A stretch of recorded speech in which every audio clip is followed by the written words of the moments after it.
ESPN's Feast Week presented by Lowe's. Today from Louisville, Kentucky, inside the Yum Center. It's the first game of the year for the Seton Hall Pirates as they take on the 1-0 Louisville Cardinals off a Wednesday win by 35 over Evansville. Mike Cousins, Fran Fraschilla, so glad to have you along for this one. Should be a great matchup. And Fran, we start with Louisville. Great guard play in game number one. Absolutely. The transfer, Carlik Jones, stuffed the stat sheet on Wednesday, 18 points. And of course, David Johnson coming off an outstanding freshman year for the Cards.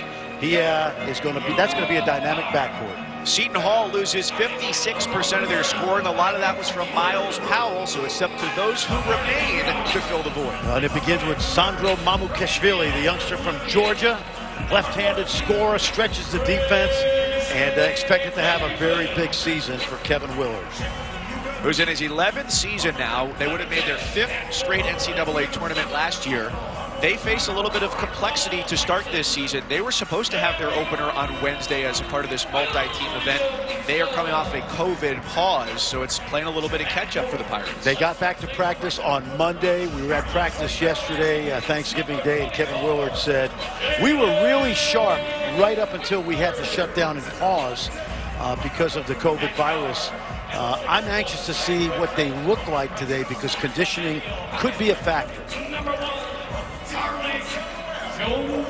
Chris Mack, with his team picked 5th in the ACC, coming off a 24-win season a year ago. They tied for 2nd in the ACC along with Duke, Florida State, the #1 team in the conference last year. And they bring back a lot of pieces, try to figure out how things look as they lost a significant portion of their scoring too.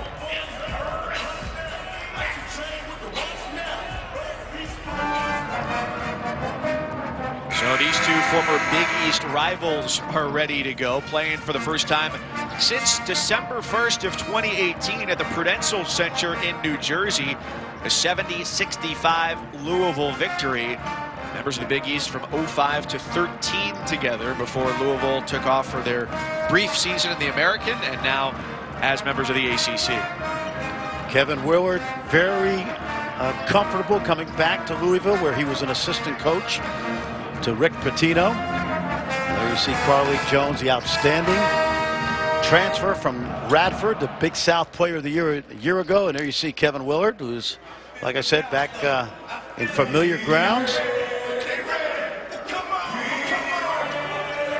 So ready to go at center circle with Ike Obiagu, ready to take it for Seton Hall, and they come up with the opening tip. This is a team, Mike, heavy pick and roll. Both teams are going to be running pick and roll, and that means how do you defend it? Mamukashvili backs down with a couple dribbles, was halfway through.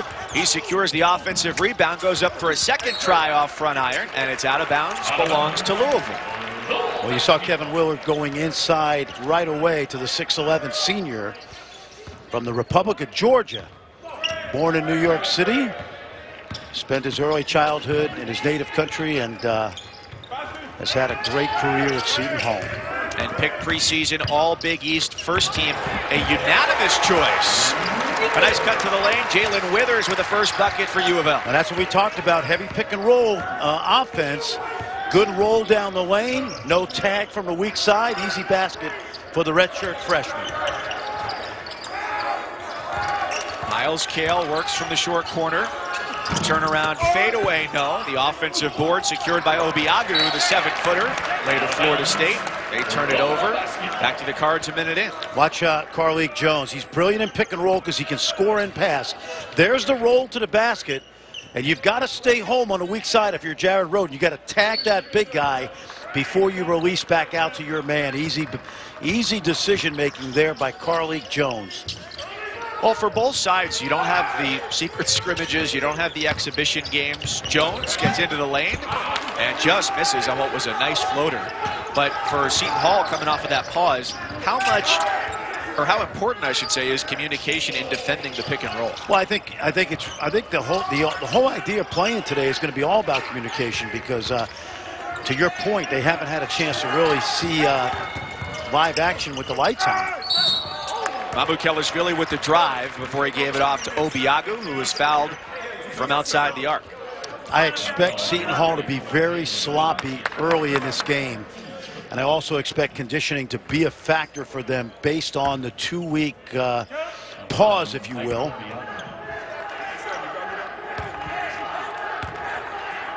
So it's Obiagu, who started out his career at Florida State 3 years ago, played in 34 games, sat out a year as a transfer, and last year was an every game guy, about 11 minutes a game. Well, and you remember last year it was not only Miles Powell and Roden, McKnight, but I thought Romaro Gill had a great season. In fact, he'll be in an NBA training camp. The 7-footer was a great defensive player for Kevin Willard's Pirates. Yeah, speaking of him, it's quite a luxury to lose a 7-footer and still have a 7-footer who's ready to go into the rotation. Well, on the other side, Louisville playing without Malik Williams, who's out for 12 weeks. Three-pointer misses for Withers, who picked up the foul down at the other end for Louisville. Yeah, the injuries for the Cardinals have stacked up a little bit here in the early season. You've got Malik Williams, who's out for about 3 months, had foot surgery a couple weeks ago. And then, speaking of a huge victory today in college basketball, San Francisco getting the win over Virginia. The grad transfer from USF, Charles Minlin, is out a sprained MCL. There's Malik Williams on the bench for Louisville. Well, you can't discount how much his loss hurts this defense, because he has become one of the premier defensive centers in the ACC and in college basketball. So that is a huge loss. Just a couple of dribbles. David Johnson saw some space clear out in the lane. Impressed with this guy. Finished up his freshman year outstanding a year ago. The hometown product is a big guard. He can play both on and off the ball. And as we said at the top of the show, this backcourt should be very dynamic this year for Chris Mack. Roden working, a pull-up triple. Another offensive board. That's Obiagu, who's turned away. Jones moves in transition with a mismatch in the lane. Left his feet and had nowhere to go with it. And then it's stripped away by Johnson. Three-pointer. Front rim out of bounds. And it's Seton Hall ball after a flurry of back and forth. Mike, you know this, where Seton Hall misses Miles Powell is they not only ran all of their offense through him in terms of scoring, but he also was a pretty good decision maker and playmaker. And without, you know, we're gonna see Bryce Aiken today, the Harvard transfer, but I'm not sure Bryce is at 100% yet. So they don't really have a pure point guard right now. Ahead of the field, Dre Davis makes it a 4-point game. Well, this young freshman's very impressive out of Indianapolis. Lawrence Central High School. They love him. They love his demeanor. They love his toughness. And in the starting lineup from day one in his career. Scored 6 in 27 minutes in that win over Evansville on Wednesday afternoon. The default offense is pick and roll at the end of shot clocks for Seton Hall. Reynolds in traffic, fades, and has it dropped. Great three-point shooter, was just a hair under 50% last year. Great story, too. Former walk-on. Good on-ball defender, and you're right, he had a big season offensively a year ago off the bench. Little zone now by Seton Hall, just mixing it up. Davis goes baseline, creates the contact. Offensive board on the right side for Withers. And it goes to Seton Hall, out of bounds off of Louisville.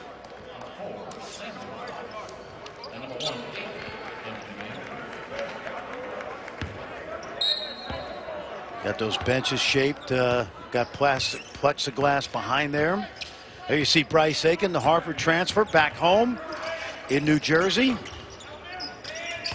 Yeah, he has the potential to be, if healthy, which was a question mark during his time in Cambridge, a really impactful transfer for this team. Perhaps one of the best in college basketball. Up and through contact, the bucket there for Jared Roden, his first.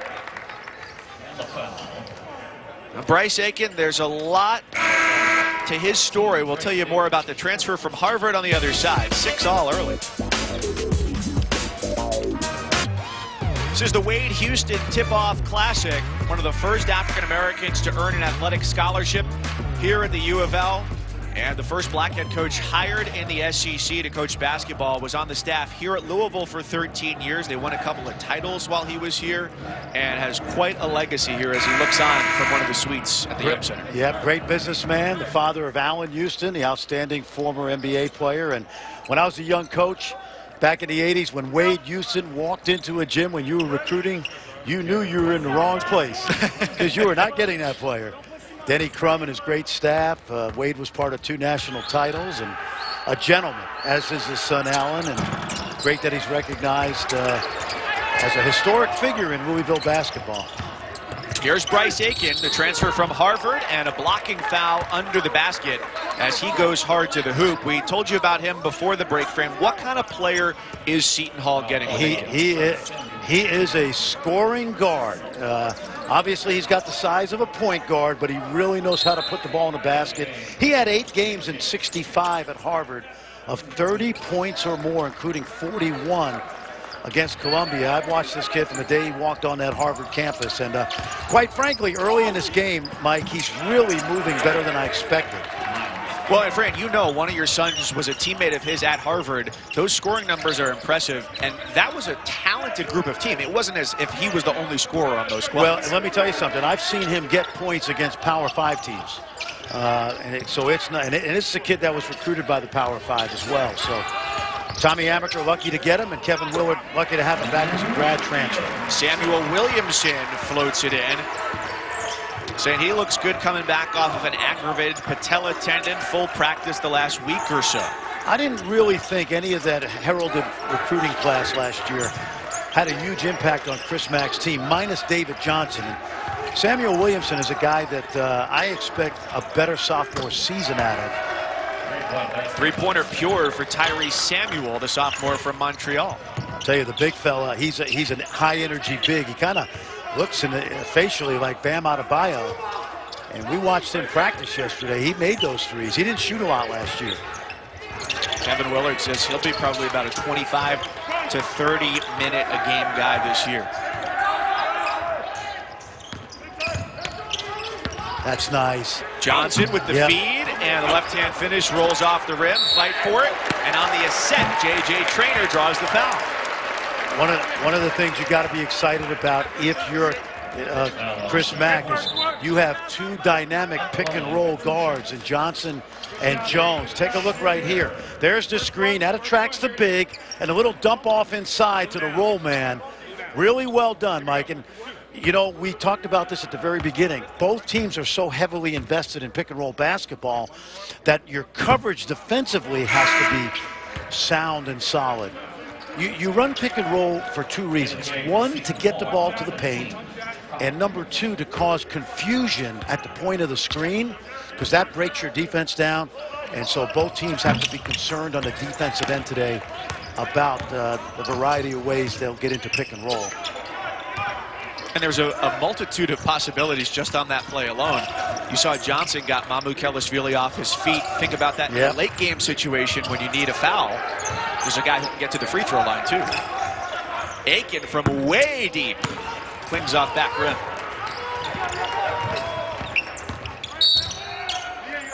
Williamson working his way down court, stop of the foul. If Kevin Willard can get 80 to 85% of what Bryce Aiken can be physically this year, this is an NCAA tournament team. We're talking about a guy that's won 25 years in a row and has built a great culture at Seton Hall. But in losing Miles Powell, Bryce Aiken could be the perfect antidote if he is healthy.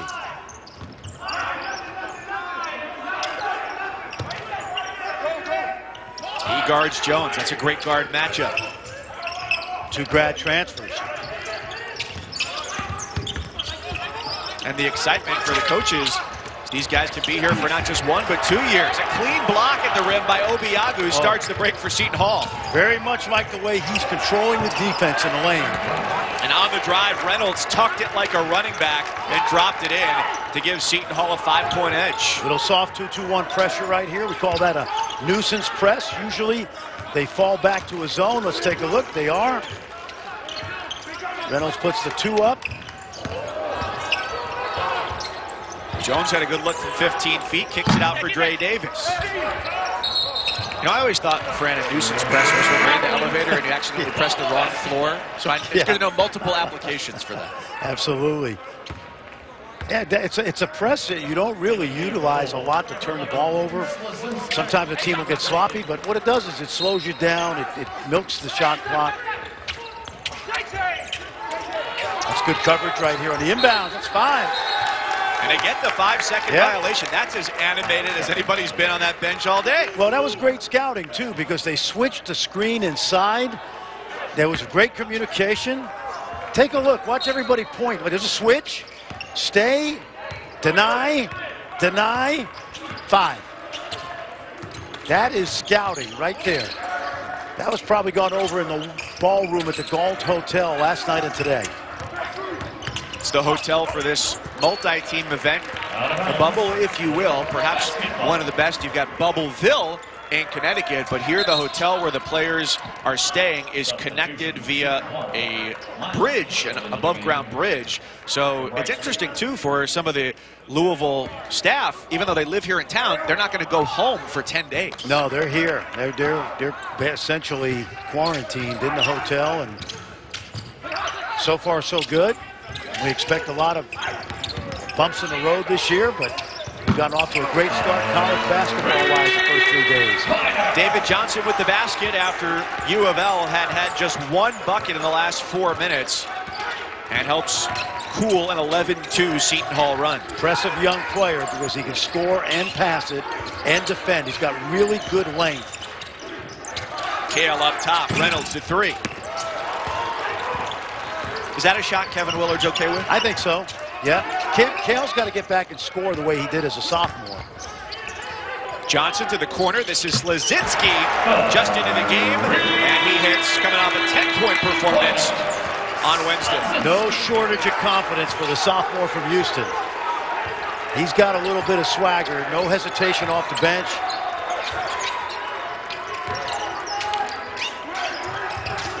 Last 6 points scored by the Cardinals to take the 1-point lead. The drive through traffic. First field goal try for Takal Molson, the transfer from Canisius. Jones with a mismatch, draws the foul, and the bucket drops. Not sure I like that call, actually. I thought the big guy had good position.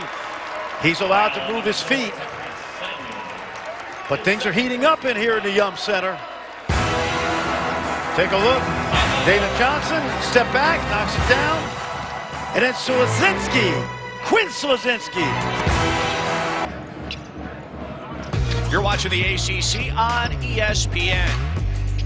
Almost midway through the first half. Game number 2 of the year for Louisville. Winners on Wednesday against Evansville. Seton Hall coming off of a COVID pause, playing its first game of the season. And Louisville shooting 50% to start. Has Carleek Jones, the grad transfer from Radford, at the free throw line to try and extend their lead. With Fran Fraschilla, Mike Cousins, glad you're with us. It's Louisville up by 4. Actually been impressed with Seton Hall early, given the 2-week layoff and conditioning issues. Here's Aiken off the handoff from Mamukelashvili, kept out of the lane by Jones. 6'11" big man on the drive, and then a pull-up jumper off iron, tipped back in by Mamukelashvili. High energy guy, really like him. He finished strong last year for Seton Hall. Gives you inside presence, can knock down the 3. And he did think about the draft a little bit before pulling his name out and coming back for a senior season. Samuel Williamson with the Cardinals bucket. That's where I think he is at his best. When I watched him in high school and for USA Basketball, he reminded me of Klay Thompson. He just does not shoot the ball like Klay Thompson, and that is an issue, by the way. But mid-range, offensive glass, attack the basket, good player. Suppose the three-point shot is a good attribute if you want to complete the comparison. Exactly. Yeah. I can play. It could be his body double, but it helps if you actually make some threes. Carleek Jones, big scorer, came in the 12th leading active scorer in college basketball. this is a good comparison. I love this number. Only 7 points to start the season in terms of career scoring behind Luka Garza of Iowa. Yes. No, he had a great 3 years. In fact, talking to Chris Mack, he's got a chance to come back for a 5th season if he chooses to. He's not an NBA player right now. But if he comes back next year and gets that bonus year from the NCAA, he has a lot of Fred VanVleet in him. And what I mean by that is that he'll be on a much more experienced team a year from now. Malik Williams will be healthy, and he'll have an even greater impact, I think, on Cardinal basketball if he decided to stay. Well, Fran, if we've learned anything today, it's that no matter who the matchup is, you just need to watch to see what happens, right? So coming your way Sunday, really good matchups. 1 Eastern on ESPN. It's Richmond, which a lot of people are high on Richmond right now. They've got Kentucky at Rupp Arena. Then 5:30 Eastern, that's here on ESPN2. Again, you will have Fort Worth, number 17, Houston, tops in the American preseason against number 14, Texas Tech. A monster game. The DNA of those two teams, both teams are winning easily today. The DNA of those two teams is certainly toughness. Chris Beard and Kelvin Sampson, two of the best coaches in the country. That should be a lot of fun early season game. You notice how many teams have already been in the Final Four and then out of the Final Four? On Wednesday, we had Virginia in the Final Four. Now they're out. Illinois blew out 2 inferior opponents. They were in the Final Four. They're lucky to beat Ohio U today, so they're out of the Final Four. They squeaked by in that game. Yeah. Villanova did not look great in game 1. They were not in the Final Four on Wednesday. Now they're in the Final Four. And, of course, there's one team that's really good who may be in the Final Four. Gonzaga. That's it. They've been crowned champions already. Aiken and Mamu Kellershvili defend well and recover. Well, there's good experience on this team, minus Miles Powell. And the call is an offensive foul going against David Johnson. So, you know, Fran, one of the things that Chris Mack was disappointed with was the foul trouble that David Johnson got into yesterday. Very much so. He had to watch most of the first half. Watch his left arm now as he gets into the lane. Oh, that's an easy call. You can't do that, David. There's 3 officials out there, and they all have pretty good eyesight. Most of the time. He gets called for the ward-off. His first foul yesterday was a charge. The second, Mack detailed this after the game, guarding a guy in the corner who was just trying to get rid of the ball, reset the offense. And this time, the call does not go U of L's way, and Chris Mack is livid, storming the sideline. And without a suit, he's much quicker with those Adidas on. And he's not going to give the ball back till he gets what he wants. Let's see if the defender slid sideways. Now, here's the drive. Well, from that angle, it looks like he slid to his right, Williamson. But first 3 points of Bryce Aiken's Seton Hall career. By the way, he is a Harvard graduate, so everything this year is gravy. I think everything for a long time is gravy if you're a Harvard graduate. Nice tough off there, and the finish by Dre Davis. Really good young man. His dad is the head coach at Warren Central up in the Indianapolis area. DeAndre Sr.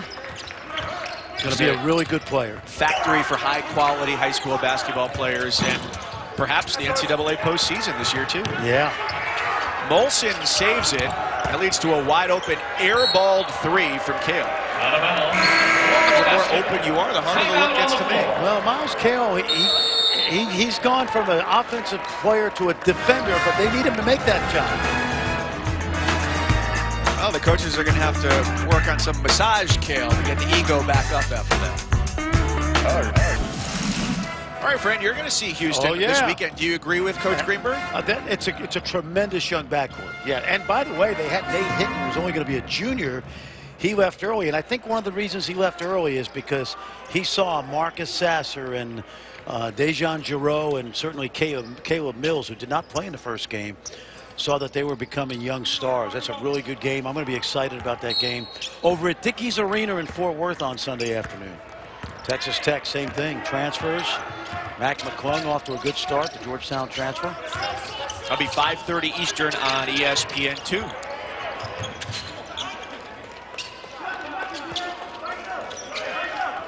Watch the pick and roll now.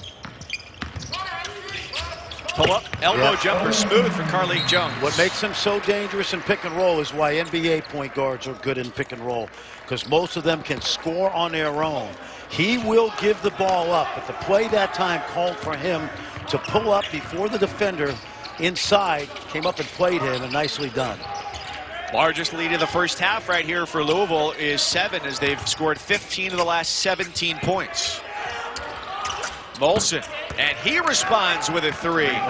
Former Metro Atlantic Athletic Conference Rookie of the Year in 2018. And Canisius Griffins. Comes with plenty of experience. Got action in 65 games for Reggie Witherspoon there in Western New York. And that's a shot that Williamson has to start to make. Tipped out of bounds, led by Slazinski, so it's back to the Hall. Mike, watch Carlik Jones. As he comes off this ball screen, there's the confusion at the point of the screen. Now, Mamukelashvili, does he guard him? Does he back up? He backs up. It gives Jones a little space. Trust me when I tell you, and this is not a good sight right here. Now, Bryce Aiken, the transfer from Harvard, in significant anguish at the end of that play. Well, in 4 years at Harvard, he only played in 65 games and very little basketball in his final 2. He was an outstanding player in the Ivy League.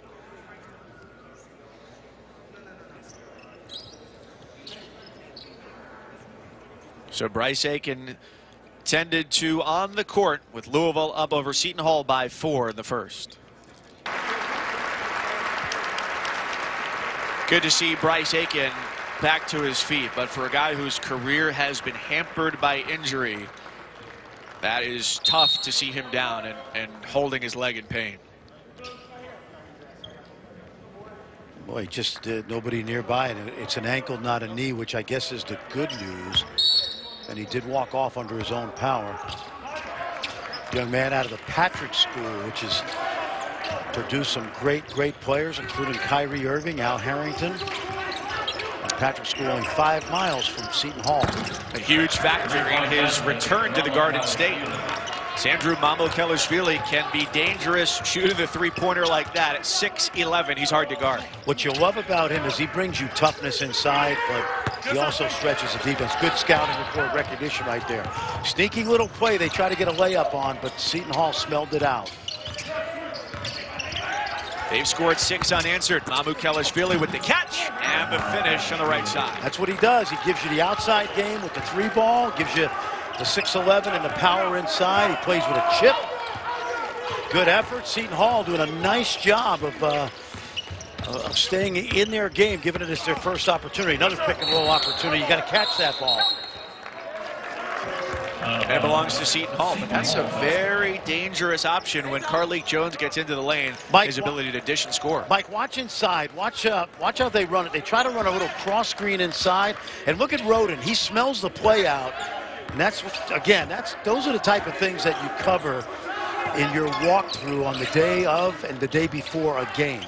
And you don't want to give your team a ton of things to think about, but you do want to take away an opponent's key offensive sets.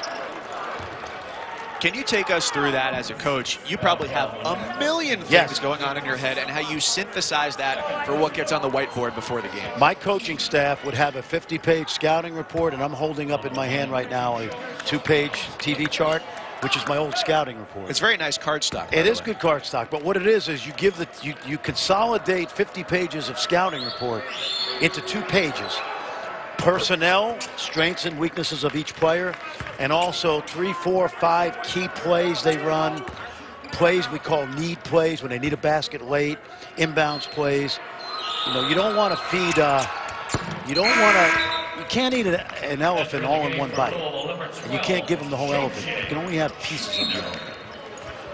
How's that for an analogy? That's really, I think, apropos for the people sitting at home right now wondering what to do with 80 servings of turkey.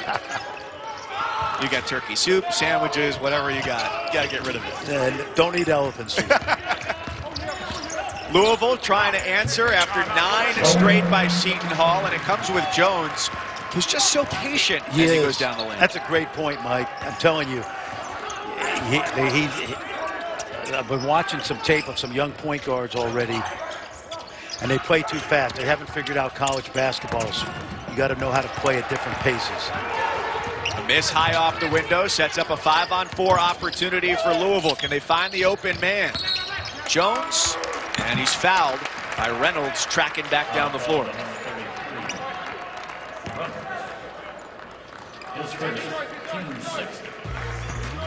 Tuesday night, ESPN, the ESPN app, one of the most highly anticipated events of the early season every year. It's the State Farm's Champions Classic. Number 13, Michigan State. Number 9, Duke.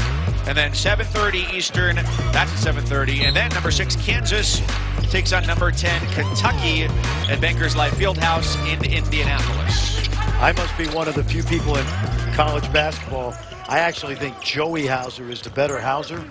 And Joey's only a sophomore. I got a chance to watch him last year. Good pick and roll action again. That's what we call a slip screen.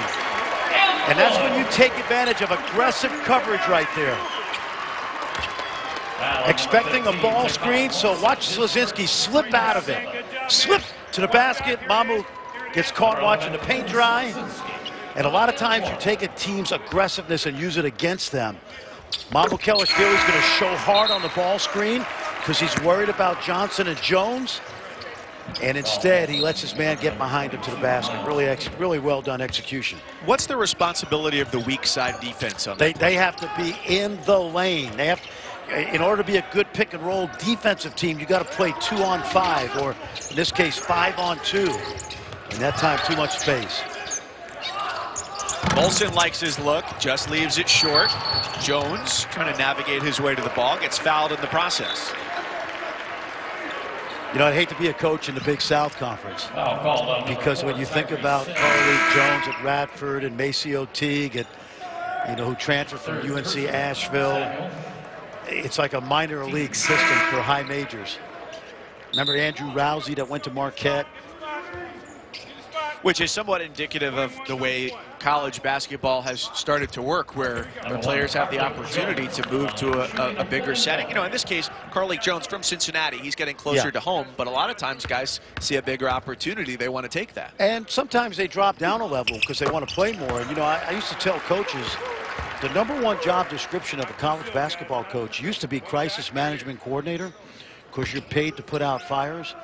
Now, the #1 description is roster management supervisor, because you no longer can build a program. You have to build a team year by year. And it's not just high school recruits and JUCO transfers. It's international guys, it's grad transfers, it's transfers with waivers. You really have to be a GM now. And the NCAA has remained inconsistent in its adjudication of granting a lot of those waivers, where coaches say, you know what, I just don't know what to expect. That's all going to change on August 1st when the one-time transfer rule will be in effect. Transfer and not have to sit out. Big fella does not have great hands. He's a live body, Obiagu.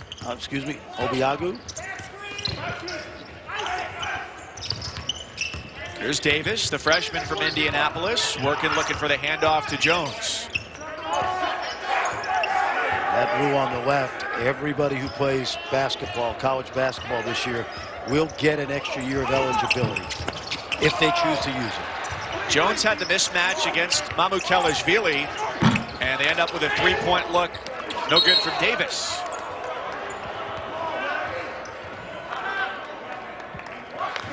Trading leads in the Yum Center. On the other side, a look around college hoops. Kevin Connors, Seth, and LaFonso. Well, we had Virginia in the Final Four, Seth, 2 days ago. Come on now.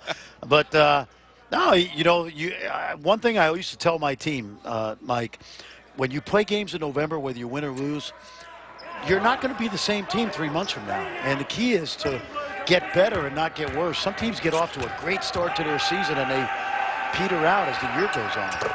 Perhaps only Gonzaga at this point would say we'd like to be the same team in March. Yes, there's no question. They have been just absolutely outstanding.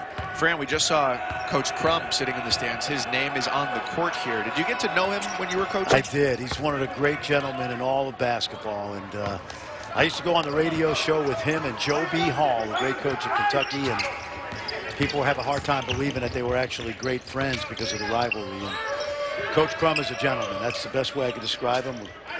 83 years young. And Coach Hall, happy birthday if you're listening back in Lexington. He just turned 91. And what the friendly rivalry has turned into between Lexington and Louisville now is social media videos with Cal and Coach Mack. You know, listen, getting after each other about scheduling. They're both highly competitive guys. I'm going to tell you something. John hasn't changed in 40 years, and you just know the routine.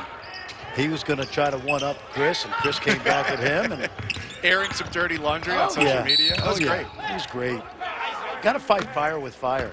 You know, Jim Calhoun got mad at me when I went to St. John's because I said I wanted to take on the bully on the block, and he thought I was calling him a bully, and he got all mad at me and upset. And years later, after I was done coaching and working in TV, he was like, you know, I really respected you because you kind of came at us because we were the bully on the block. I'm like, yeah, it's exactly what I said when you got mad at me. So you got to go. You got to be able to fight fire with fire when you're going up against a guy like Coach K or John Calipari.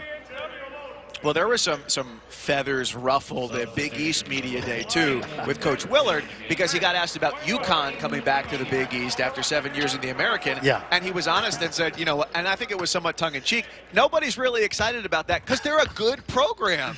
He didn't give a stock answer of saying, well, you know. What I love about Kevin Willard, and we spent time with him yesterday, is there's no coaching cliches.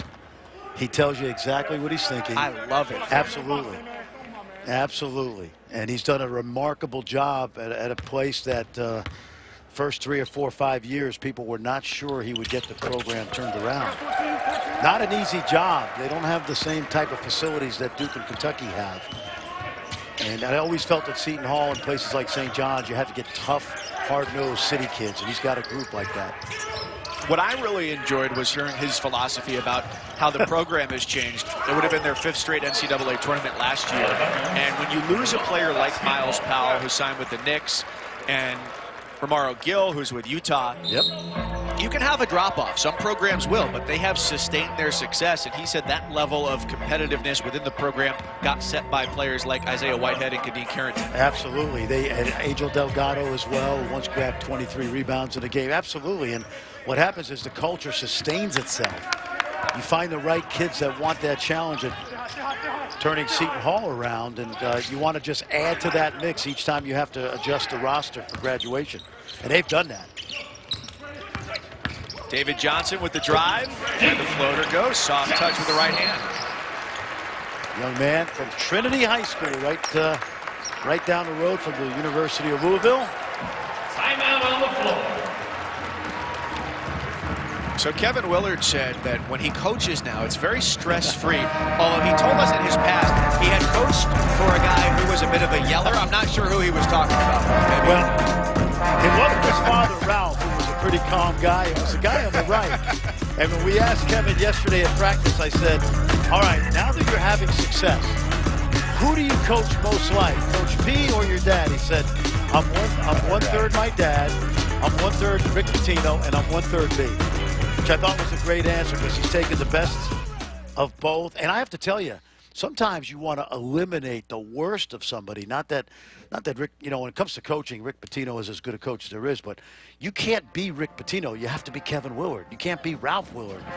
You have to be Kevin Willard. And I think he's got a real comfort zone now because he's had success. He's also demonstrating some follicular ferocity around his face. What? The beard. Oh, what was that word? Follicular ferocity. Relating to follicles of hair. There will be a spelling test on that. Well, you know why he grows beard? Because he's got no hair up top. Well, we saw it in the picture. It was there. We need to get Seth Greenberg to grow a beard now that I think about it. So Dan Dockich joined the fully bald club this year, but I'd like to see a beard on Coach Greenberg. Hey, Fonz and Seth, Next time you guys are, next week or two, I want to see a beard run. We got 1:47 left in what has been a back and forth and competitive first half. First game of the season for Seton Hall, coming on the road to this multi-team event here in Louisville. And the Cardinals dispatched of Evansville by 35 on Wednesday. And Carly Jones led the way with 18 in that game, and he's already got a game-high 11 in the first half for Louisville. Mike, one of the things Seton Hall has done the last couple possessions is because the ball screens were giving them trouble. How do you adjust? One way to adjust is just switch the ball screens, okay? Because then that eliminates the confusion we talk about between a guard and a big. And that last possession was a great indication of, hey, we're having trouble guarding it. Let's just switch it. Thought that was really good adjustment. It opens you to some potential mismatches, but I guess you have to make that trade-off. Well, I think they move their feet pretty well. If you look at that team out there, they're all between 6'4" and 6'6", minus Mahmoud. Mahmoud. I want you to know I can say that, but I like Mahmoud better.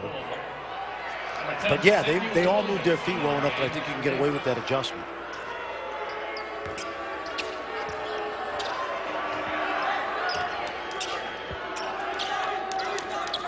We are just a few hours away now from one of the best West Coast college football rivalry games. Number 15, Oregon State. That's in Corvallis. That game is on ESPN, as well as the ESPN app, if you are out and about on one of the biggest shopping days of the year. Ducks have won 7 in a row going back to last year. And how about Beavers at quarterback? Tristan Gebbia, the former Nebraska quarterback. You know what he did last week? Caught a touchdown, ran for a touchdown, and passed for a touchdown. So they got a chance to play spoiler with Oregon right now, the yes. team with the best chance to make it to the college football playoff in the Pac-12.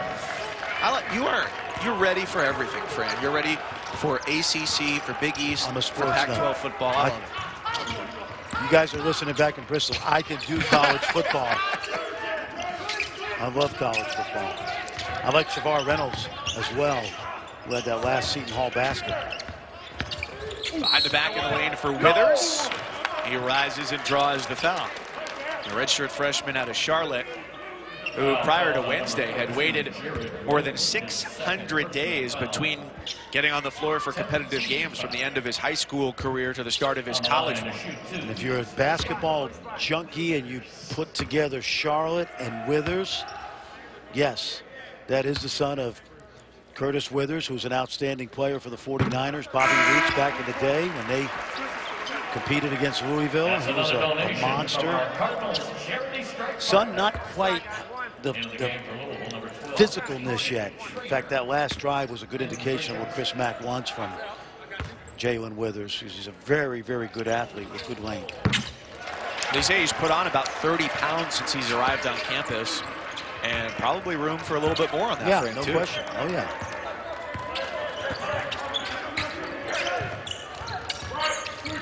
Seton Hall saw the debut of Bryce Aiken, the grad transfer from Harvard. He went off with an injury earlier this half.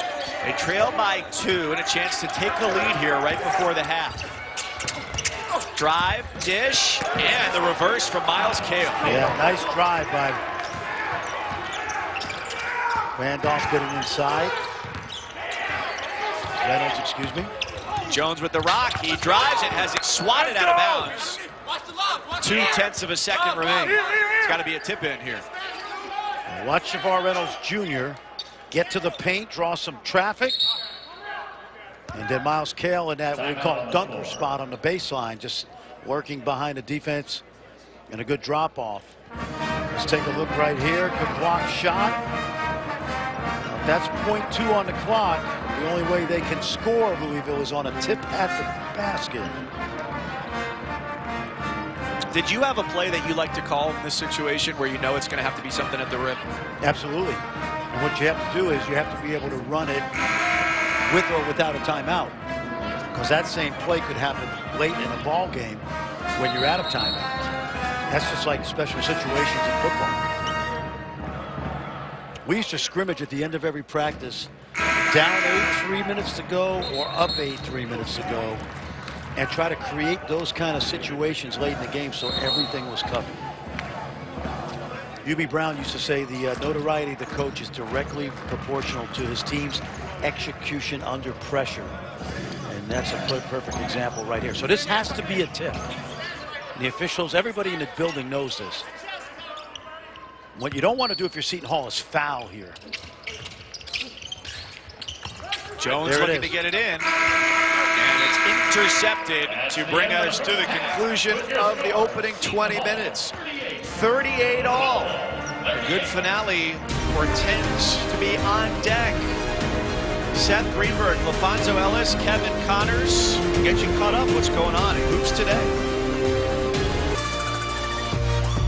Welcome back to ESPN's Feast Week, presented by Lowe's. In the first half, nobody had a lead larger than 7 points, and we're right back where we started.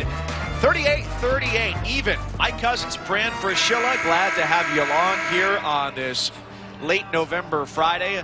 A very intriguing first half of two teams trying to find exactly what they're going to look like this year. That's going to be a months-long process. What stood out to you in the first 20 minutes? Well, I thought Seton Hall, obviously they competed. They have not played a game this year. They were off for 14 days. All things considered, I think Kevin Willard's got to be happy. When we were at practice yesterday, Chris Mack's biggest thing with his young team was we have to be tougher than we are. And I think right now the toughness side goes to the Pirates a little bit, so I'm anxious to see how the young Cardinals react in this next 20 minutes. You said pick and roll was going to be a big theme on offense, how they guarded it. How did you feel like the teams did with that? Well, both teams exploit pick and roll defenses really well, and I thought Johnson and Jones for the Cardinals were very good. Seton Hall made the adjustment of switching, and certainly for Seton Hall, they were able to catch the Cards napping a little bit also.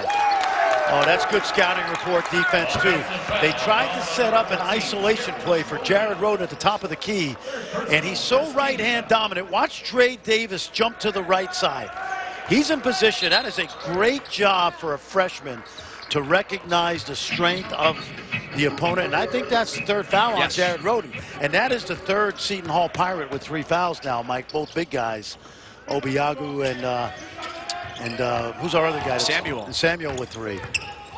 Mamu Kelishvili, the only Seton Hall player, along with Shavar Reynolds, having 1 foul each. That might be the 4th on the big fella, Iko Obiagu. It is. Yep. The only foul trouble for Louisville in the first 20 minutes, Dre Davis with 3. You know, you made a really good point in the first half. And by the way, you do that on occasion. First time for everything. No. But, you know, I was watching I'm not going to tell you who it is, but I was watching a high school, a McDonald's All-American who's a freshman. And it's not Cade Cunningham, it's not Jalen Suggs.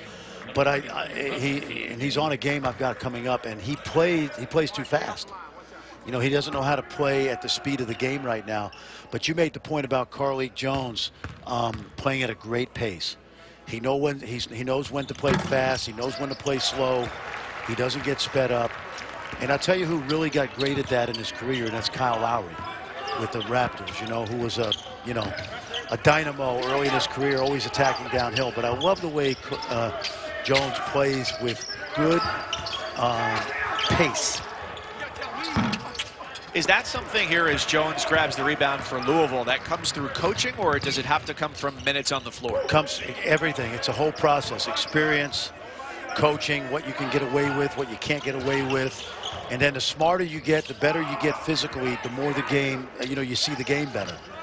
And you know you don't have to be in a rush, that you can still get by people. And Jones doing that with a team that's not at full strength just yet. There you go. You know, he came off the screen. He recognized that he had a big switching on to him. And what did he do? Instead of slowing down, he sped up. And he used his speed to get by the big. Mamu Kelishvili thundering down the lane. And he's whistled for the offensive foul. We talk pace and space all the time. And it's not explained as well as I think we could do it. But let's go back and watch that play if we can of Jones now. He recognizes that he's got room, so he just turns the afterburners on, and that time he uses his speed to go faster as opposed to going slower And a great example right there. He really sees the game well. And it looks like, Fran, that, you know, Roden is right there on his tail, but one step behind is might as well be 20 feet behind. You know what I used to tell my guys? When you're even, you're leaving. In other words, if Roden is not directly in front to take the charge, Jones knows he's leaving. Long board tipped out, snared by Seton Hall, the miss by Reynolds. Jones with contact. And the foul as Reynolds hits the deck is his second. So already in the first 2 minutes of the second half, the fouls have piled up 4 for Seton Hall. And a little bit of coaching intuition right now. If I'm Kevin Willard, we got to find a way to slow down Jones, because you can tell he's starting to really get a good feel for the pace of the game. That's why I think this backcourt is going to be an above-average ACC backcourt, because the pressure's not going to be on David Johnson all season. Now, Johnson's got the ball in the post now. And he's got that ability to post up that perhaps Jones doesn't have. Yes. A little bit of a bigger frame. And then you throw 14 in here, Dre Davis, who's going to become a fan favorite. He started his first game as a Louisville Cardinal. That doesn't happen often. But this kid plays winning basketball. Take a look. Watch him sneak in, Davis, and just be in the right place at the right time. This kid went 21-3 last year at Lawrence Central up in Indianapolis. All 3 losses were to Indiana powerhouse, Lawrence North. He's got a little brother who's not little. He's 6'7", is going to be a good player, playing for his dad up at Lawrence Central. But this kid has a maturity about him that I think is going to wear well with the coaching staff. Well, these brothers who are 6'5", 6'7", you've got the opportunity for hand-me-downs for a little while before they grow out of ball. We had that in my family, but we were all 5'7". DeCall Molson comes into the game for Seton Hall as Obiagu and Tyrese Samuel now have 4 fouls. So they went from 3 to 4 in the blink of an eye for those 2 big men for the Pirates. And they don't have Bryce Aiken out there, who has sprained his ankle early, so they are shorthanded now. We mentioned Louisville being shorthanded as well. That's going to be a bit more of a long-term problem. Malik Williams, one of their 2 captains, along with Carlik Jones, out for at least 3 months coming off of foot surgery. Charles Minlin, the grad transfer from San Francisco, a month and a half at least. The bucket from Dre Davis makes it a 5-point Louisville lead. Charles Minlin, who played at San Francisco. I coached his dad at St. John's. They missed that toughness, but they definitely missed Malik Williams, who has really transformed his game. Molson with the look from the corner. And 3 minutes into the second half, Seton Hall still without a bucket. Came out of halftime tied at 38. There's Davis again. That's just winning basketball. He goes to work, steps through, and scores against Molson. Extra possession, wide energy. If you're a freshman, you play with 2 good guards, and they put you in the lineup, what do you do to contribute to winning? Hustle, energy, toughness. Everything Davis has given them is about effort. We were tied coming into the second half. 7 straight for Louisville. They've equaled their largest lead of the day.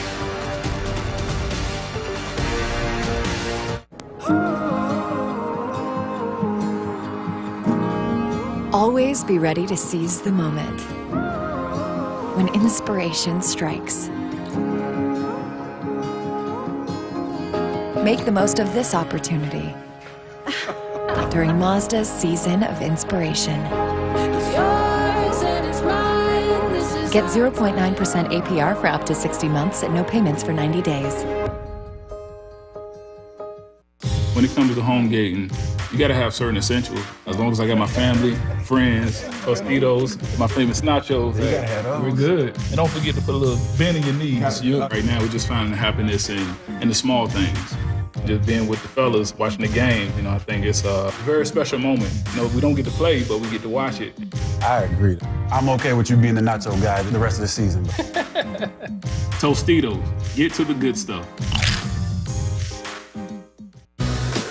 Each Febreze car vent clip gives you up to 30 days of fresh air. So you can have open window freshness, even with all the windows up.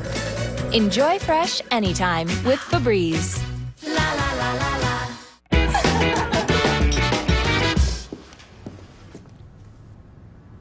So how is it? Great.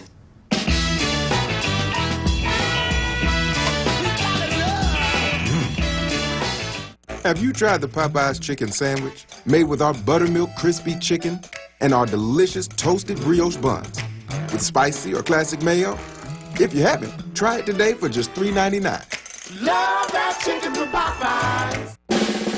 Who is USAA made for? It's made for this guy, a veteran who honorably served. And it's made for her. She's serving now. We made it for all branches and all ranks, whether they served one tour or made a career of it. We also made USAA for military spouses and their kids. USAA is easy to work with and can save you money on auto, home, and renter's insurance. Become a member today. Call us for a quote. USAA. What you're made of, we're made for. Are you ready for some football? Are you ready to cut off the sleeves, circle the bandwagons, and be hungrier than ever? Because everything is ready to matter, no matter what. Are you ready? We welcome you back inside the Yum Center in Louisville as you watch the ACC on ESPN. Building that seats in excess of 22,000. They're only allowing in about 3,000 per game right now. Attendance on Wednesday, 2956. And so it doesn't look like a lot, but it's spread out over what is essentially an NBA-sized facility. I know it doesn't sound like a lot. It's certainly not a lot. It's not what we're getting used to. You see the plexiglass that protects the spectators, but this is my second game, and I'll just tell you, just having people in the building is a start. And it does mean something to the players and the coaches. And this is as close to a bubble as you can get for a multi-team event.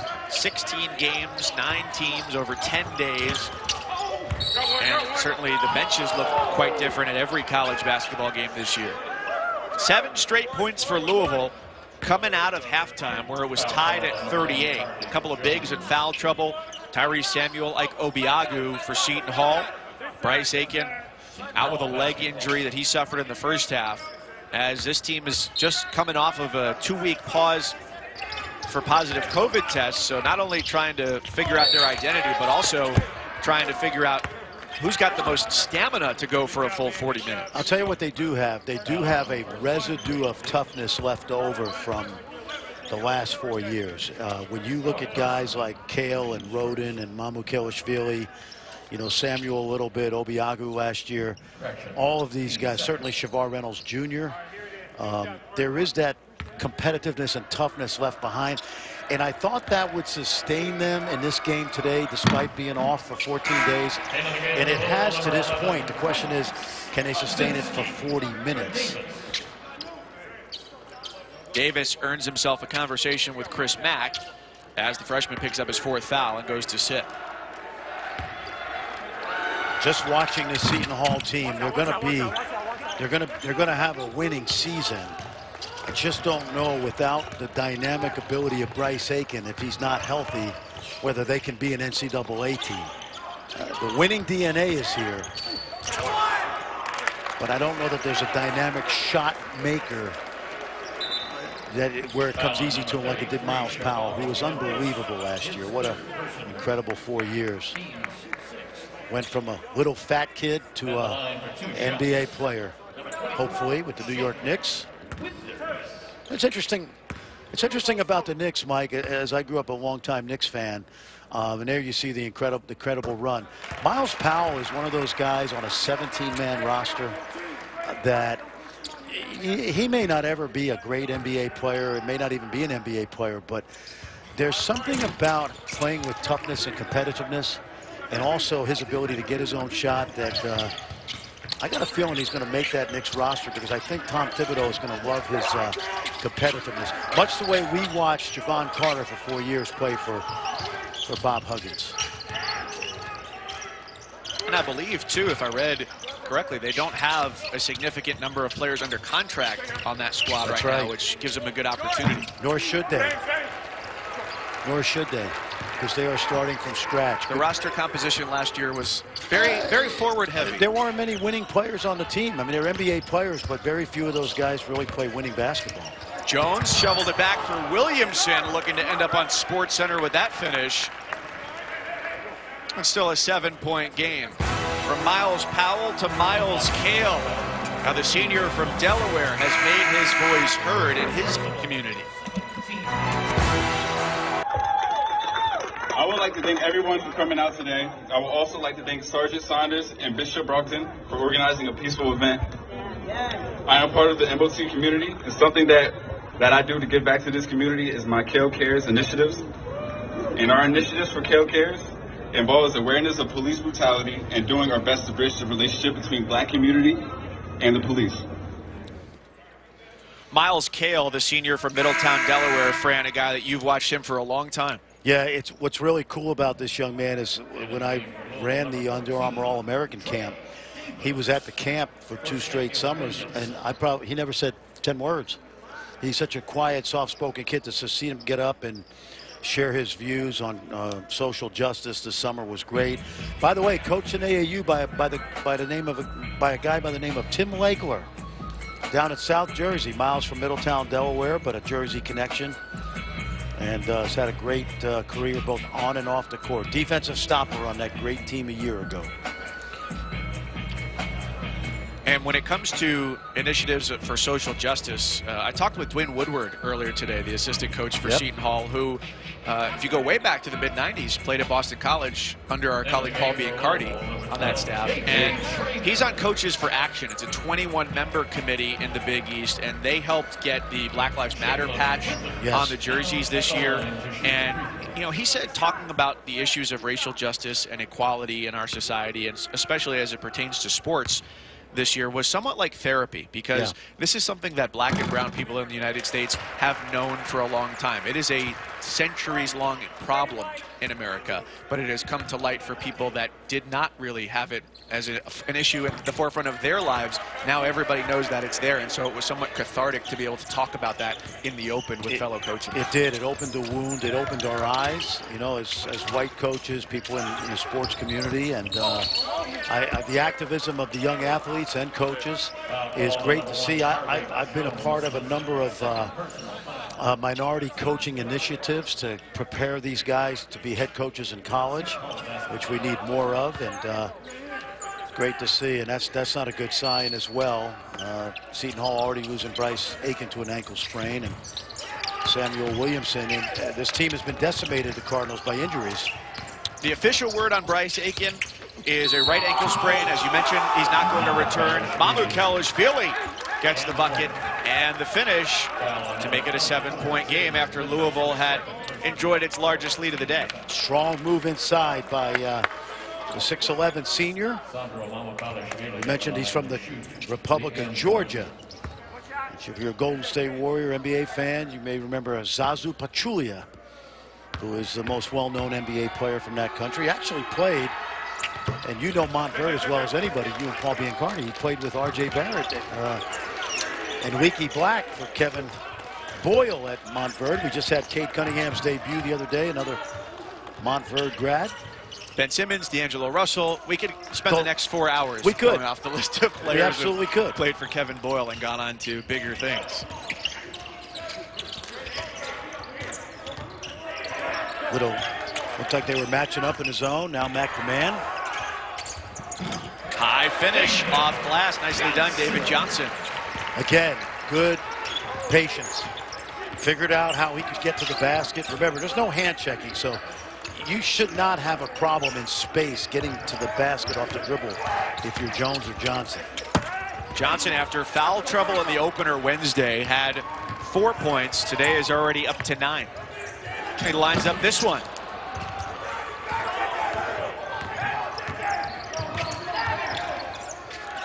You know, if you watch Seton Hall the last 4 years, you were so used to seeing the ball in Miles Powell's hand for much of the game. So this is a unique experience for the veterans that are back for Kevin Willard. Do you think there will be moments in these first few games for Seton Hall where at the end of a shot clock there's going to be guys looking at each other and saying, no, it's your shot, it's your shot? There will be, and that's why the injury to Aiken we hope is not serious, because people talk about making shots. Creating your own shot without your teammates is an art form as well. And Miles Powell could certainly do that. can't play in the NBA as a scorer without creating your own shot. Slozinski, after the pump fake and the score, makes it a 10-point lead. Again, Louisville continues to find its largest lead. It was 7, and it was 9, and now 10. Mamukelashvili, the huge mismatch. Didn't score over Jones the first time, but with 10 inches on his side of height advantage, he gets the second to go. Yeah, we were talking about Powell, and they, with no Miles Powell, they went into Mamukelashvili. Have you been surprised that they haven't tried to feed him in the post more often? I think not really, because I think for Kevin Willard and his staff, given that they don't have scrimmages and exhibition games, this is all uncharted territory for them. So what will happen out of this game is they'll evaluate as a staff what their strengths and weaknesses with this new Pirate team and continue to adjust on the fly. That's what you do. That's why I always say you never stay the same from November to April. You're either getting better or getting worse, and good coaches know how to make things better when they don't go well early.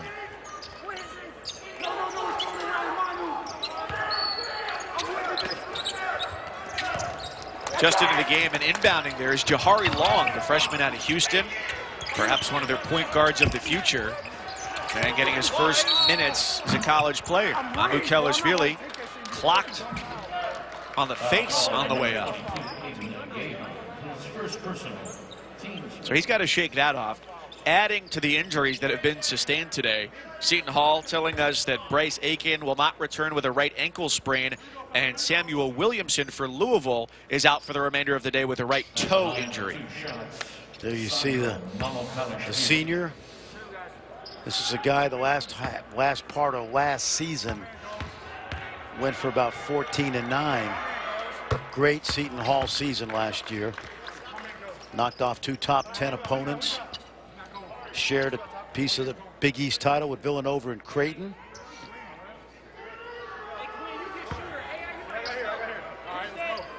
And as we give you these injury updates, by the way, an extended and significant note of thanks to sports information directors around the country. Tom Chen from Seton Hall, Kenny Klein, the longtime sports information director for Louisville basketball, who help us get the information to you, as proximity and access to players and coaches is primarily through Zoom this year. There's another dime by Jones, again exploiting the heart of that Seton Hall defense. And a good drop-off right there by Igehan. Young man of Irish ancestry. Played his high school basketball on Long Island, Woodmere Academy.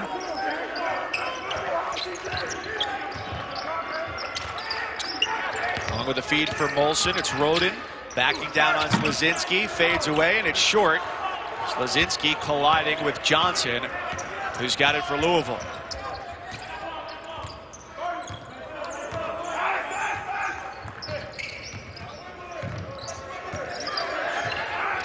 They let Johnson run the show here with Jones hanging out in the corner. Yeah, Jones is taking a mental health break right now. And he's on the court. That's the beauty of it. He's out there, but you got 2 playmakers. But listen, sometimes it's Johnson. Oftentimes today it's been Jones. Take a look. Patience, poise, dropping dimes. Thank that man, big fella. Thank you.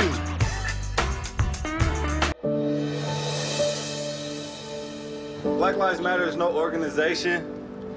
It's a cry for help. It is time to take a stand against police brutality and social injustice against the black community. We challenge you to be better. We have to be the change that we want to see.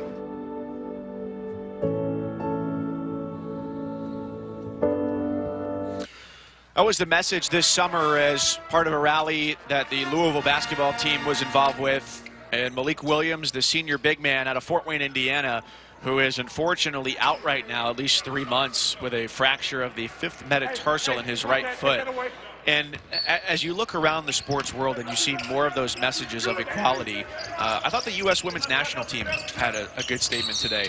is that they said, you know, when we do this, when we kneel before a game, when we wear a jersey, they said in their statement, we protest against racial injustice and police brutality against black people. We protest against the racist infrastructures that do not provide equal opportunity for black and brown people to fulfill their dreams, including playing on this team. And so that's really what the message is from players and coaches of color who, when they wear a unity patch on their jersey or they wear a Black Lives Matter patch on the jersey, that's what they're trying to tell us. Yeah, I'm for unity, I'm for understanding, I'm for communication.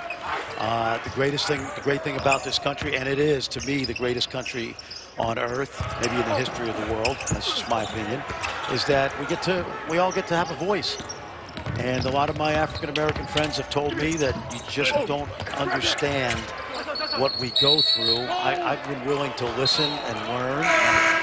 And the beauty of the country is if you want to kneel, you have a right to kneel because we have a First Amendment. And I think it's great for these young people to voice their concerns and opinions and try to make this country even better than it is. And especially in this city, working with David Padgett the other day, who knows this city from an athlete's perspective, a coach's perspective, how prominent the stage is for a U of L basketball player to get up and say what they're feeling. Very much so, especially in a community like Louisville, which is very diverse, obviously. You know, the founders said a more perfect union. They never said a perfect union. And we can certainly make this country even better than it already is. Well, we're glad you're with us today. Mike Cousins, Fran Fraschilla, Seton Hall, and Louisville at the Yum Center. It was a tie game at 38 at the half. Louisville has stretched this lead incrementally, getting out to 10 here as they look to start off the season 2-0 with Seton Hall opening their season today. They were supposed to start Wednesday against Winthrop. COVID issues hampered that game, and then they were supposed to play Sunday against Baylor. Scott Drew's positive test making that game one off the schedule.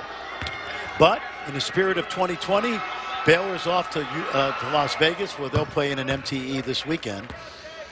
We roll on. You got to be flexible this year. Exactly. Roll with the punches. I mean it sincerely. I'm just so glad. Number one, the safety of the athletes and the staff members, spectators is the first concern. And then the other thing is, man, I'm just so glad we have college basketball back. You're not going to hear me criticizing officials very often. The NCAA very often. I'm going to try to turn a new leaf over there, Mike Cousins. Well, there's so many protocols that go into it. There's so much testing infrastructure that goes into it. And especially with this event where you've got all the teams standing right next door, able to walk over a bridge into the arena. Play basketball. You know, I talked to 10 different coaches in the last week, and every one of them said this to me: my kids just want to play basketball. Mental health is such a big part of it, right? And you know, I'm glad you mentioned that, because I tell young coaches right now, the next frontier in coaching is not X and O's or recruiting. It's understanding what mental health is all about. We live in a society right now in athletics where these young people are very fragile. Social media has its strengths, it has its weaknesses. And absolutely mental health is a key thing. And I think getting these kids on the court where they can be safe and compete is absolutely good for their mental health. You know, earlier we talked about how Kevin Willard evolving into his own coach and not people who he had coached for, or his dad, a longtime head coach.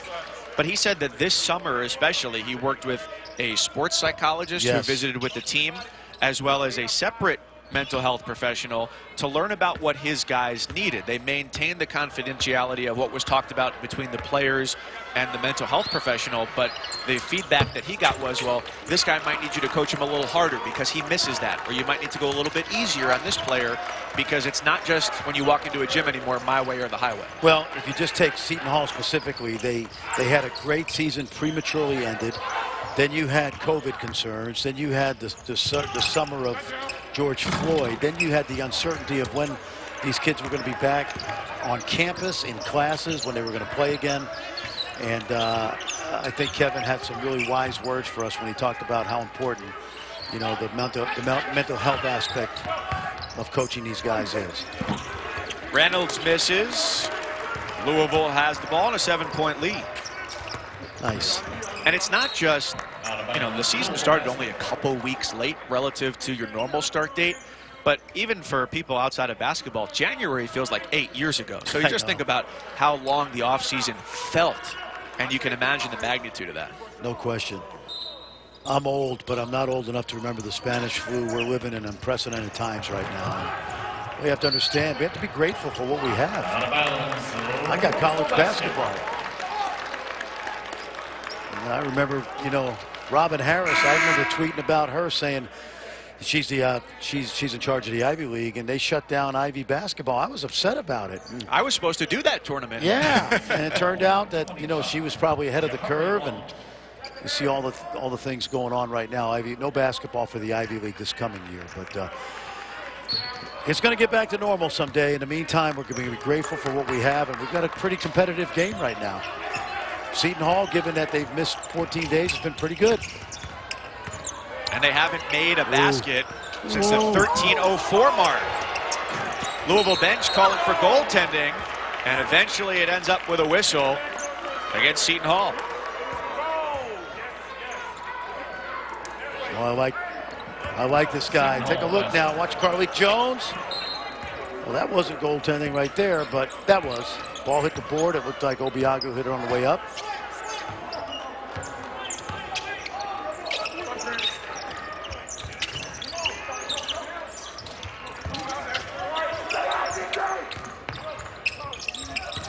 Just one has dropped for Seton Hall in their last 12. Mamu Kelishvili leading the Pirates with 16.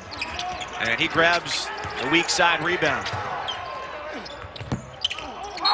Push off. Molson picked up the foul. Tuesday night on ESPN and the ESPN app, the 10th annual State Farm Champions Classic. 2 sites this year. It's number 13 Michigan State at number 9 Duke from Cameron Indoor, and then Kansas and Kentucky at Bankers Life Fieldhouse in Indianapolis.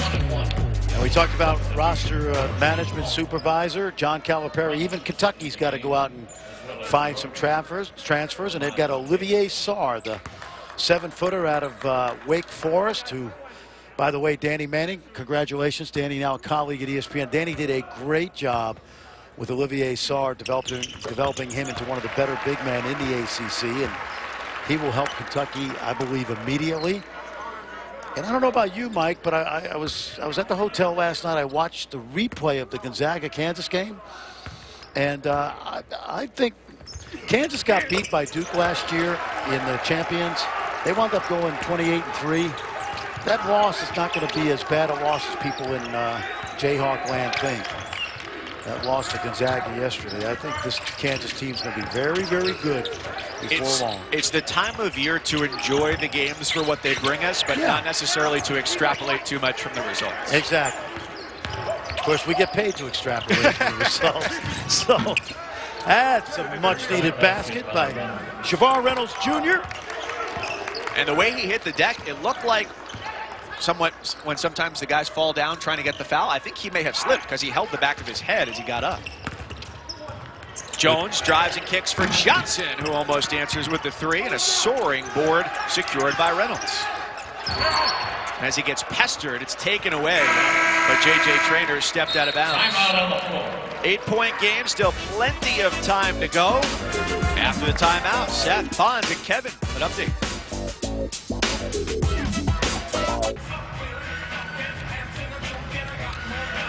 Well, we don't promise a finish like that, but Louisville is up by 8 over Seton Hall, 7:38 to go in this one. It has been in 2 games as a Louisville Cardinal, 2 excellent performances from Carlik Jones for him. Well, he's close to a triple-double. He was close to a triple-double in the opener against Evansville, and he's every bit what we thought coming in. He runs this team. What makes him so dangerous is he is a playmaker who can score as well.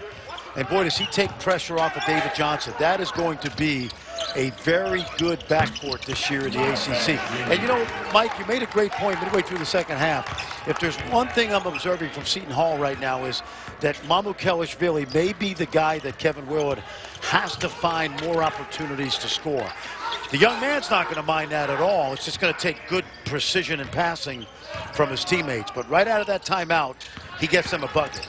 Well, he and Shavar Reynolds, they're two with at least 10. 18 for Mamukelashvili, 11 for Reynolds. And they're going to expect a lot out of Jared Rhoden this season. It's been a poor shooting night for him. Just 2 of 9, 6 points. Kevin Willard told us that he thinks he can be an all-Big East player this year. But they're just 2 for 21 from the floor in the second.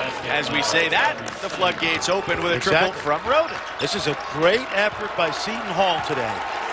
They went 14 days without practicing until reconvening on Monday, just 4 days ago.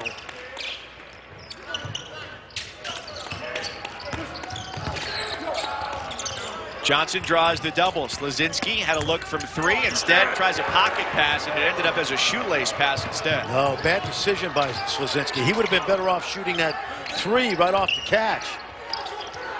Rhoden again.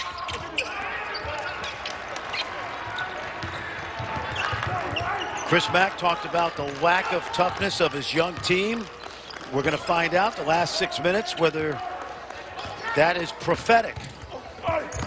Johnson, a couple of hands on that. Obiagu and Mamukelashvili smacked it away. Remember we talked about the residue of toughness left over from Miles Powell and Quincy McKnight and Romaro Gill. We're seeing it right now down the stretch. Remember, no Bryce Aiken, who sprained that right ankle. Shot fake leads to a drop-off and a slam for Obiagu. It's a one-point game once again. And Mamu once again making a play, that time more with the decision-making and less about the scoring.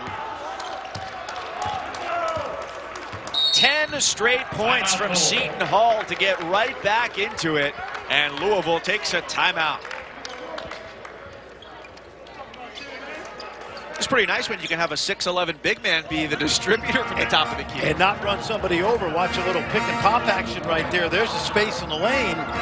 And he did a really good job, Mamukelashvili, of staying away from contact on a drive. And there you see assistant coach and former Pirate Grant Billmeyer. And Sandro, pretty impressive today, but he has been throughout his Seton Hall career. A unanimous selection of the preseason All-Big East first team for this squad that looks to replace 56% of its scoring from a year ago. Mamukelashvili with 18 points. What you like about a guy this size is his ability to score inside and out. There he shows you the long ball.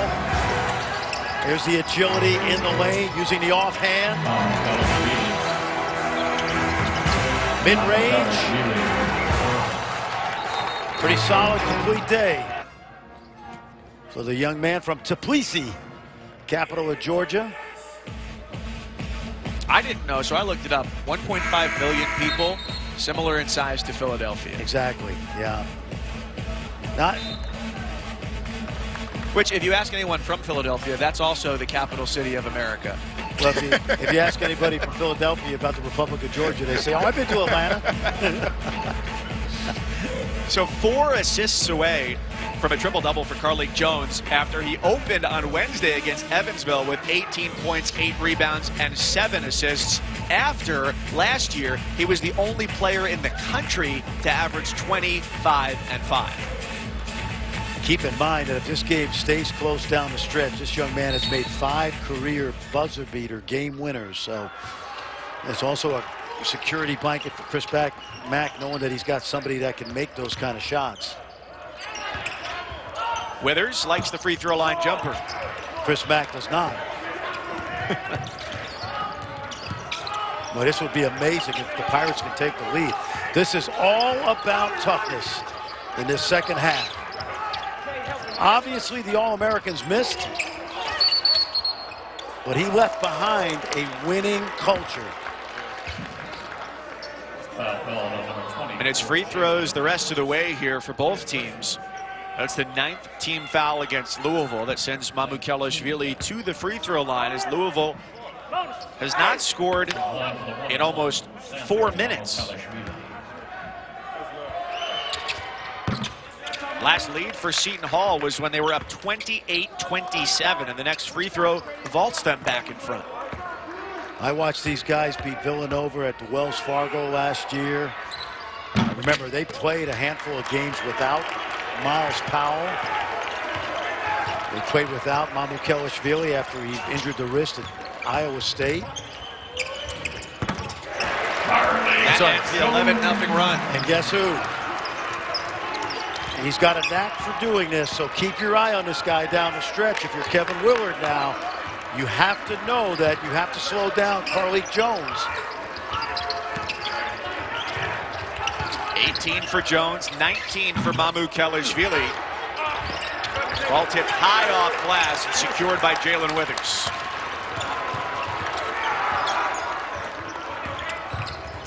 Johnson driving kicks. Lazinski for 3. Scooped and secured by Molson. Let's see what Kevin Willard has dialed up right now. Roden starting to get it going. Obviously, we can throw it into the post. Pick and pop for Mamu. That's what they're going to do. Pick and pop. ISO.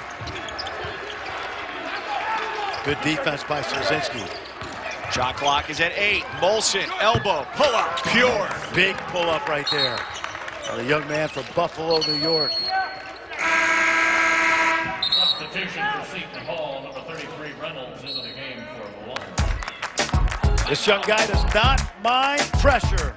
We're down the stretch in the first big performance at Louisville. And how about Molson? Ice. Smooth with ice. Across the glistening Ohio River and back inside the KFC Yum Center we go. With Fran Fraschilla, Mike Cousins. What a game. Tied at 38 at the half. Crunch time now. 3:34 to play. And we're locked at 62. And Chris Mack has 2 viable options to handle the ball down the stretch. Both David Johnson, the outstanding sophomore, and the very impressive Carlik Jones, the grad transfer out of Radford, who has been everything he's been advertised to be. Pick and roll. Pick and pop. Got the shot they wanted. Didn't go down. The cylinder unfriendly to Jones, who's got 18 to lead Louisville, along with 10 boards and 6 assists. And Mamukelashvili gets the bounce and puts Seton Hall in front for the first time since it was 28-27, and now has 22 points. But he's done. Kevin Willard did a creative job of opening up that top of the key for Mamukelashvili. He can drive it. That time, Lazinski stayed back and he took the long ball.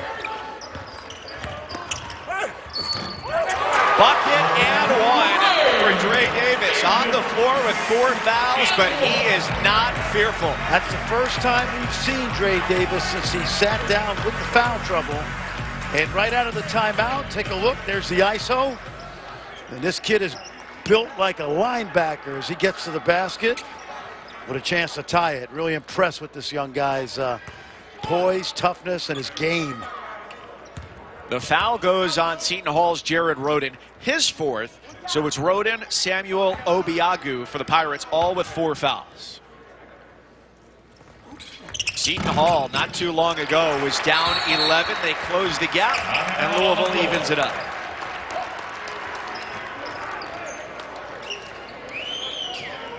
Well, Fran, a game of interest to many around the country, and of course you, because you'll be there, is one that's going to be coming up Sunday. Our first game we want to bring you is Richmond and number 10 Kentucky, and then where you'll be, Dickies Arena in Fort Worth. Number 17 Houston takes on 14th ranked Texas Tech. Those games are also available live for you on the ESPN app. You talk about Texas Tech and Houston and roster management. Both coaches do it really well. Here's just a handful of the many transfers that you'll see in college basketball this year who should have a huge impact on their teams. Of course, Mac McClung, who scored 1,000 points at Georgetown, averaged about 16 a game last year, is eligible for Chris Beard at Texas Tech, off to a terrific start. 4 transfers for Texas Tech in that lineup for Chris Beard, and It's the way of the world in college basketball, as we've talked about today. And you said it's going to be the Spartan Hauser, not the Cavalier Hauser, the bigger impact. You know, I was really impressed with Joey last year. Tom Izzo told me that he thought he would be one of their 3 best players, along with Tillman and Cassius Winston. And everything I saw led me to believe that Tom Izzo knows what he's talking about. Inside 2.5 to go in Louisville. Rebound Obiagu as the Cardinals converged. They also fouled, and so Obiagu will shoot at the free throw line. I'll tell you what the big fella did that I liked. He was looking to kick it back out to a shooter, and unfortunately was fouled before that could happen. He's done a really good job. Watch him get opposite of the shot, and he wedges it on the backside. That's a great lesson for young big guys. When the ball comes at you, vacate your spot and get to the back of the rim. And the young man, a Florida State transfer, with good energy and effort today. It's one of the rare 7-footers who didn't end up finishing his career at Florida State. Yeah. As Leonard Hamilton seems to find them wherever they are. But you know what the indicator of what he means to this team is? He played in every one of those 30 games last year for Seton Hall. He extends the 7'4" wingspan on the free throw and gives the Pirates a 1-point lead. And the foul there on Davis for Louisville, his 5th, so his day is done. You'll see a lot of pick and roll, and I think the ball's going to be in Carlik Jones's hands. Oh, he traveled. He dragged the back foot. That was a good job. I think Jared Roden just reached in there. One of the Seton Hall Pirates from the perimeter reached in and just poked that ball. And take a look right here. It's Molson. Watch Molson now on the drive. He just stuck his hand in there, and Carlik Jones off balance a little bit, dragged that pivot foot.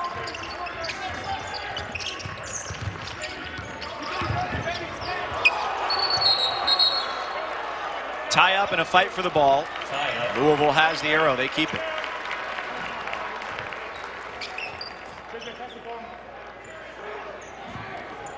I wonder if they ever lost possession and where that shot clock will be. It shows 30 on our bug right now, or board. Oh, there it is. There's a change of possession. That's why it's 30. Yep.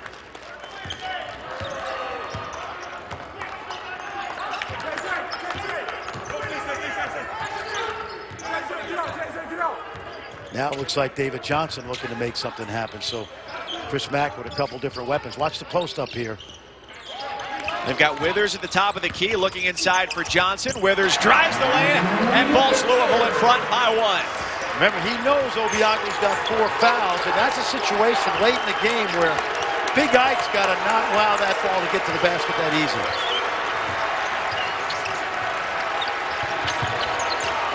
And a crowd of 3,000 or so, as loud as they have been tonight in Louisville. Kevin Willard takes 1 of his 2 timeouts. Watch Jalen Withers. He's got the ball at the foul line. He's got that angle. Take a look now. He's got an angle. You know, sometimes it's actually harder to guard a driver when you back off, because he gets his momentum going at you in a stationary position. I didn't like to play off non-shooters that much, Mike, because if they start to dribble at you, they kind of create some momentum. And that was a great example right there. Jalen Withers was able to get right to the cup. We talked about consolidating information before. You would take a 50-page scouting report, turn it to 2. There's an infinite number of scenarios that can play out in these final 69 seconds, but what do you talk about in this timeout? Well, if you're Seton Hall, you got 12 on the clock. It has to get in cleanly, and you got to go right away. If you're Louisville, you're talking about whether we're going to have a 1-point lead or we're going to be down 1 or down 2. And so Chris Mack's taking them to various scenarios right here. Most importantly right now in this game is Seton Hall has to get a quick shot, because they do not have, it's got to be a quick hitter. I'd look for Rodin or Mamukelashvili in one way, shape, or form. And it looks like Mamu at the top of the key. Watch him operate. Tough shot, tough shot. Can't be happy with that look. No, fade away. 1 minute remaining.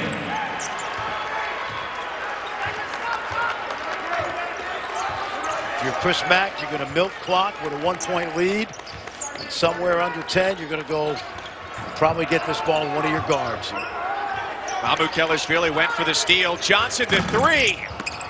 It rims out, and a foul underneath the basket has Chris Mack incensed. One of the issues Chris Mack will have this year is how to divide up late game possessions between Johnson and Jones. This time it's Johnson, who is an average shooter, shooting over 6'11". A little action inside. 2 shots. Foul on J.J. Traynor, who got caught up in the action under the basket. And it's 2 free throws. Tie game at 67. It's the first drops for Roden. This is that winning DNA that we've talked about from Seton Hall. There are enough guys on the floor who have been through many, many wars on the court with Kevin Willard.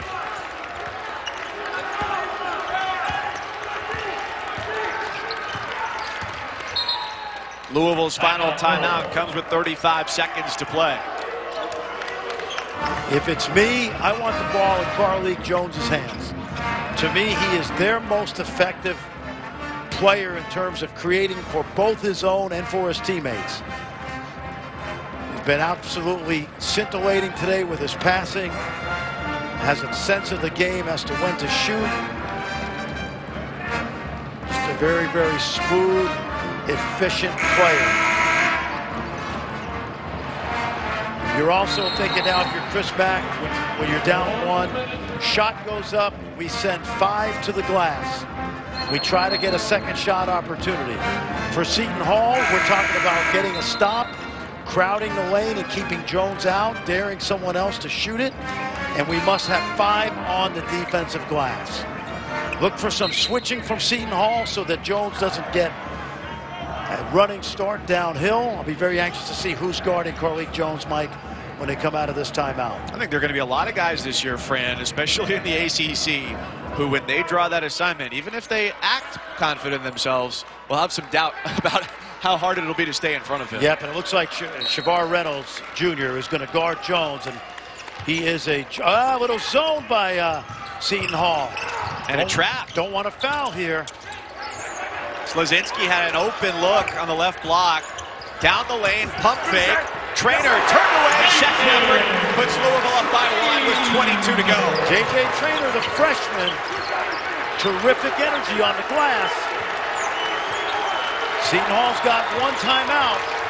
And they use it. Timeout, Seton Hall. So now the same situation that Louisville faced, being down and needing a bucket, goes to Seton Hall, perhaps with a chance to end the game a victor. Here's the deal. Guess who's missing? Bryce Aiken. And Miles Powell. Okay? Yeah. Why do we say that? Because this is one of those opportunities where we're going to find out right now what Kevin Willard, how he feels about his team and who should have the ball in his hands. Now, they're all somewhat equally adept of trying to get a shot, but nobody like Aiken, who's out with the ankle sprain. Nobody like Miles Powell. You're down 1, you have to go quickly, and you must send 5 to the offensive glass.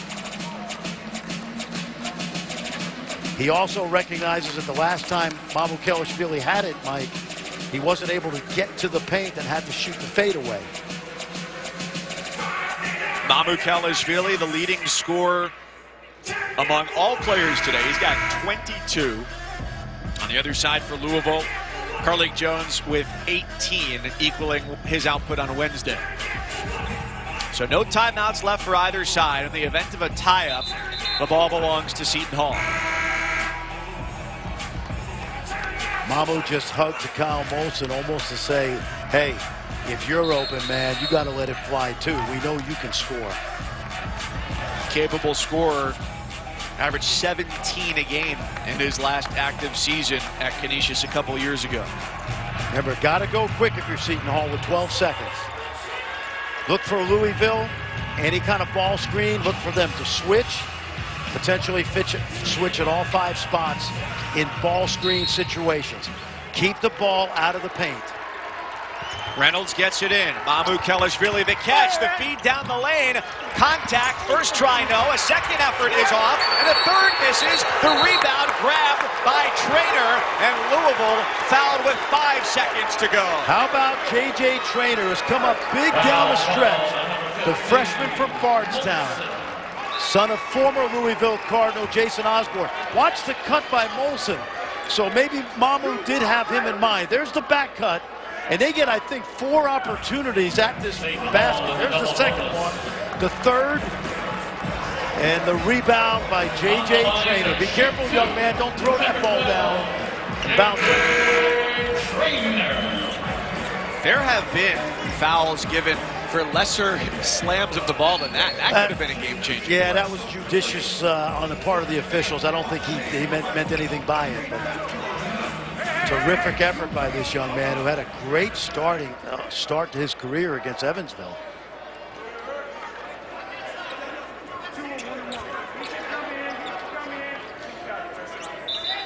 So, Mike, what Chris Mack is diagramming now with his guards is this. If we're up 3, if J.J. makes both and we're up 3, we're going to probably give a foul.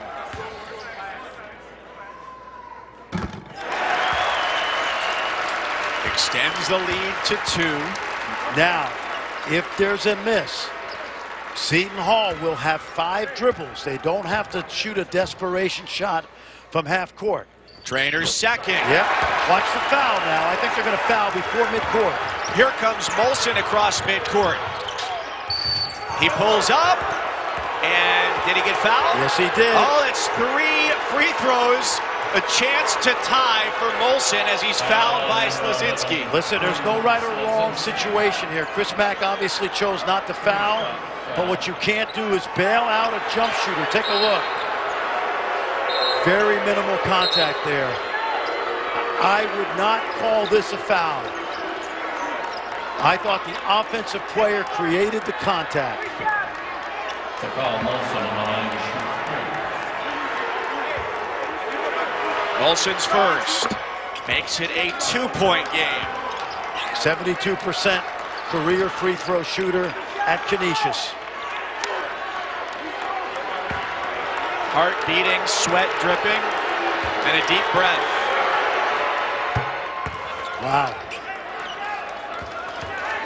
A free throw away from tying it, no timeouts. So if he makes it and ties it, it'll be an inbound and a heave to avoid overtime from Louisville.